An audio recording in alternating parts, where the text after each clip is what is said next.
Assalamualaikum warahmatullahi wabarakatuh. Halo anak-anakku sekalian, apa kabar kalian di rumah? Baik bukan?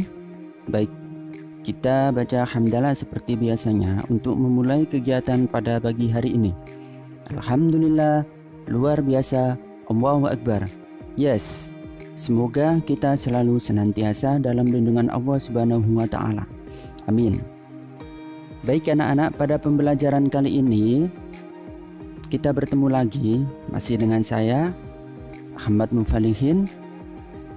Kita akan belajar di pembelajaran kelas 4, yaitu di pelajaran Sejarah Kebudayaan Islam atau SKI bab 2 dengan materi kepribadian Nabi Muhammad SAW sebagai rahmat bagi seluruh alam.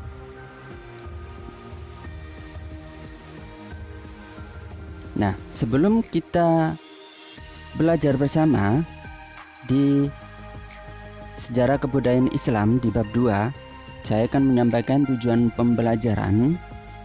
Yang pertama yaitu siswa dapat memahami kepribadian Nabi Muhammad SAW, sifat wajib dan sifat mustahil Nabi Muhammad SAW, tugas Nabi Muhammad SAW, Nabi Muhammad sebagai rahmat bagi seluruh alam, dan meneladani sifat Nabi Muhammad SAW.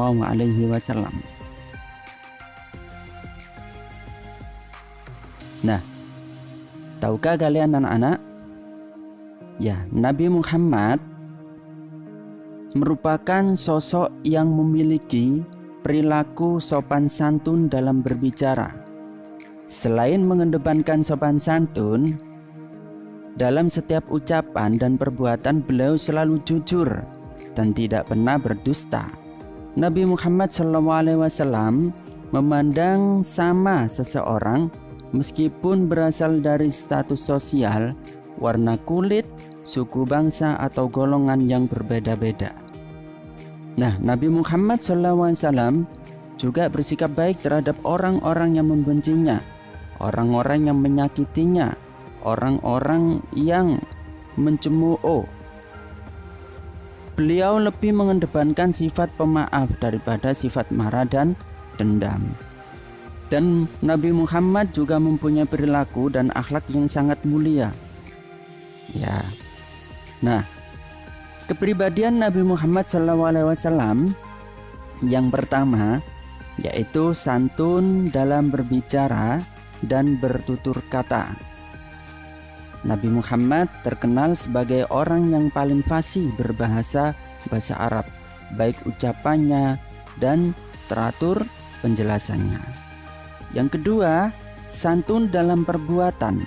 Nabi Muhammad SAW mengajarkan kita bersikap santun terhadap sesama dan saling menghormati serta mengasihi sesama orang lain. 3. Santun dalam pengambilan keputusan. Nabi Muhammad SAW berpegang teguh pada petunjuk Allah. Beliau tidak pernah salah dalam menentukan sikap karena beliau dibimbing oleh Allah Subhanahu wa Ta'ala. Dan yang keempat, santun ketika berhadapan dengan orang yang membencinya.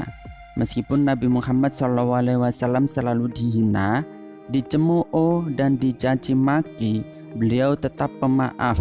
Tidak pernah ada dendam dalam diri beliau.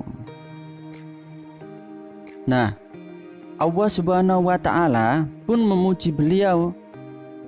Wa innaka la'ala khuluqin azim. Surah Al-Qalam surah ke-68 ayat ke-4. Nah, artinya apa? Dan sesungguhnya engkau benar-benar berbudi pekerti yang luhur. Nah, itu adalah kepribadian Nabi Muhammad. Nah, simak baik-baik anak-anak. Selanjutnya, sifat wajib yang harus kita ketahui sifat wajib dan sifat mustahil Nabi Muhammad SAW, yaitu sifat wajib pasti ada sifat mustahil.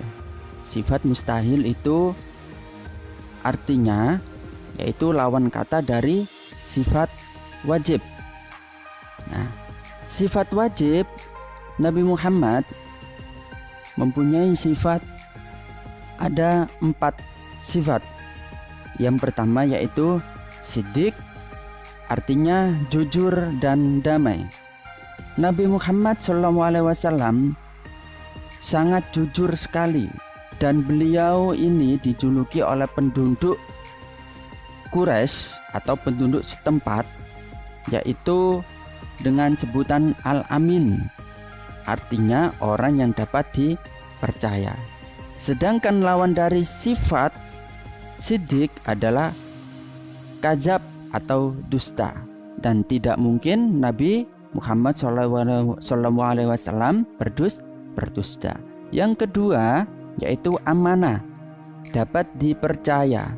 Nabi Muhammad SAW dapat dipercaya, dan setiap nabi dan rasul memiliki sifat amanah ini, yang selalu menjaga apa yang menjadi amanat kepadanya, yang diamanati oleh Allah untuk berdakwah. Nah, selalu dijaga. Nah, sifat mustahilnya yaitu khianat atau mengingkari. Nah, tidak mungkin nabi dan rasul memiliki sifat mustahil khianat. Tidak mungkin. Yang ketiga yaitu tabligh, artinya menyampaikan. Semua nabi dan rasul memiliki kewajiban menyampaikan perintah dan larangan Allah Subhanahu wa Ta'ala. Perintah apa itu? Perintah sholat, perintah kebaikan kepada sesama manusia. Adapun lawan kata dari tabligh yaitu kitman, artinya menyembunyikan. Nah, tidak mungkin nabi dan rasul itu mempunyai kitman, tapi mempunyai sifat wajib yaitu tabligh. Yang keempat yaitu fatona, artinya bijaksana dan cerdas. Semua nabi dan rasul memiliki sifat ini untuk memecahkan masalah dan mencari solusi dalam menghadapi kaum-kaumnya dan dapat menyelesaikan tugasnya dengan baik dan sempurna. Lawan kata dari fatona, sifat fatona ini adalah sifat mustahil yaitu balada, yang artinya bodoh. Nah, tidak mungkin Nabi Muhammad atau nabi yang lain ini memiliki sifat balada, tapi sifat fatona, bijaksana dan cerdas. Nah, itu adalah sifat mulia, sifat wajib yang harus kita ketahui.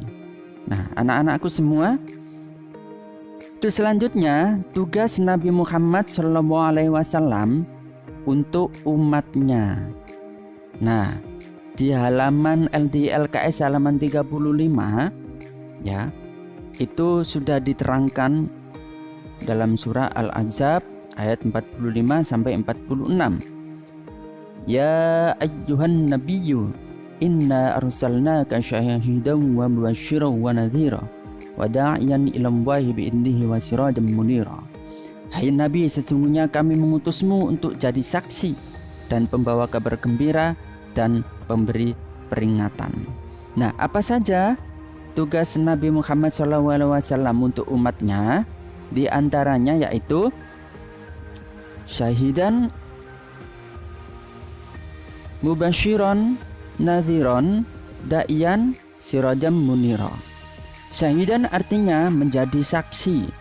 Nabi Muhammad SAW sebagai saksi yang ditugaskan oleh Allah bagi seluruh umatnya di hadapan Allah Subhanahu wa Ta'ala kelak di akhirat nanti. Yang kedua, mubasyiran artinya pemberi kabar gembira. Nabi Muhammad sebagai pembawa kabar gembira bagi seluruh alam, yaitu bagi orang yang beriman dan beramal soleh, maka akan mendapatkan kebahagiaan surga. Yang ketiga, nadhiron.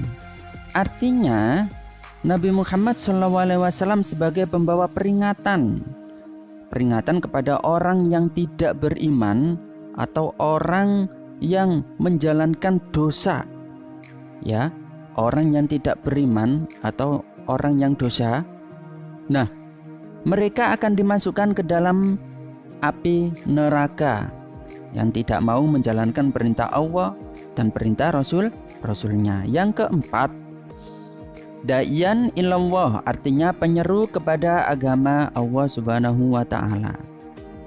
Nabi Muhammad SAW sebagai penyeru kepada agama Allah agar semuanya memeluk agama Islam, yaitu agama yang benar. Inna dina indallahil Islam. Nah, sesungguhnya agama yang benar adalah agama Islam.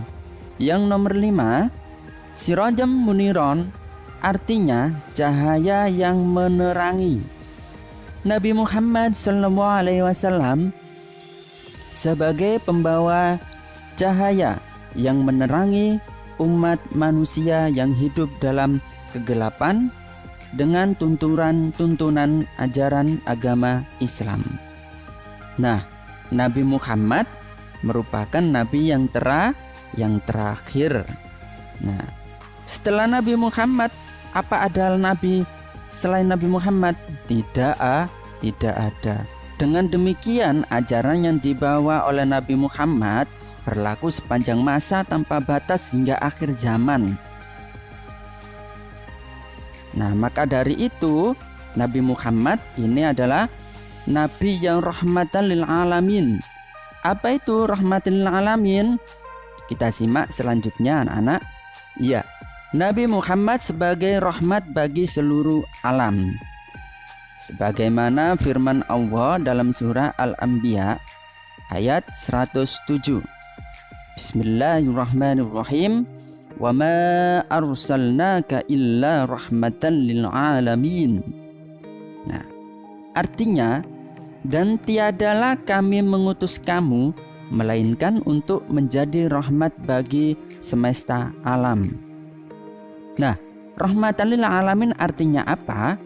Artinya bahwa Nabi Muhammad SAW diutus oleh Allah untuk menebarkan kasih sayang kepada semua makhluk dan memberi manfaat kepada kehidupan yang ada di bumi.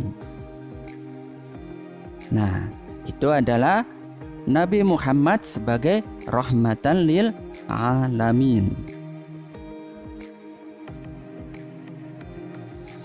Nah, Nabi Muhammad juga sangat peduli kepada sesama manusia, baik sesama manusia, sesama binatang, dan sesama tumbuhan. Nah, kepedulian Nabi Muhammad SAW terhadap sesama, yaitu kasih sayang Nabi terhadap anak-anak, terutama anak yatim, orang sakit, janda, orang yang pernah memusuhi, bahkan orang yang pernah mengolok-olok dan memukuli Nabi Muhammad. Tetap Nabi Muhammad yaitu peduli terhadap mereka yang pernah menyakiti. Kepedulian Nabi Muhammad SAW terhadap alam sekitar, yaitu bersikap lemah lembut dan tidak kasar terhadap binatang. Artinya apa? Apabila ada binatang, nah kita tidak boleh memburunya, apalagi membunuhnya. Nah, Nabi Muhammad juga melarang kita untuk menebang pohon secara sembarangan, terutama pohon-pohonan yang berbuah. Beliau menganjurkan kita untuk menanam tanaman yang bermanfaat dan dapat membuahkan hasil. Nah, itulah anak-anak penjelasan dari saya mengenai tentang kepribadian Nabi Muhammad SAW dan Nabi Muhammad sebagai rahmatan lil alamin. Jangan lupa di LKS di halaman 30 dipelajari dan dibaca. Dan terima kasih dari saya. Kurang lebihnya saya mohon maaf. Mudah-mudahan video ini bermanfaat dan mudah-mudahan kita semua diberi kemudahan untuk memahami dari ilmu tersebut. Nah, terima kasih dari saya. Wassalamualaikum warahmatullahi wabarakatuh.